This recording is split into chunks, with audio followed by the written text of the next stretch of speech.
Hello, and welcome to our first episode in our series about the Sierra Leone mission.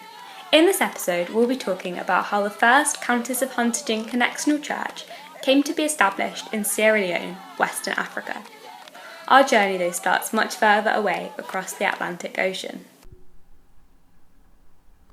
During the American War of Independence, many slaves fought on the side of the British, and following this were granted their freedom. They were first deported to Nova Scotia, an eastern province of Canada. For 8 years they stayed here and were visited by ministers who had received their training at the Countess's College in Trevecca, thus establishing Christianity there. Due to their ministry, former slave John Marrett visited England and was ordained as a Countess of Huntingdon minister before returning to Nova Scotia to minister there.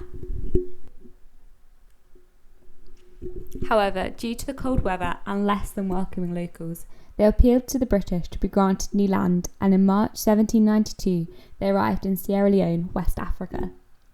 Of the 2,000 people who travelled to Sierra Leone, 1,131 were members of the Connexional Church. This was the beginning of the work and witness of the Connection in Sierra Leone.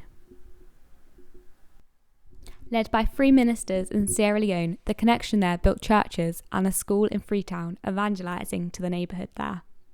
Meanwhile, the churches of the Connection in England had no knowledge of this church in Sierra Leone until later in 1825, when news of the Sierra Leone church reached England.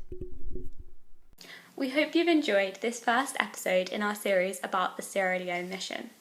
Next time, we'll be looking at the early years of the Connexional Church in Sierra Leone and England, and how two connections 5,000 miles apart were able to come together as brothers and sisters in Christ. Thank you very much, and see you next time.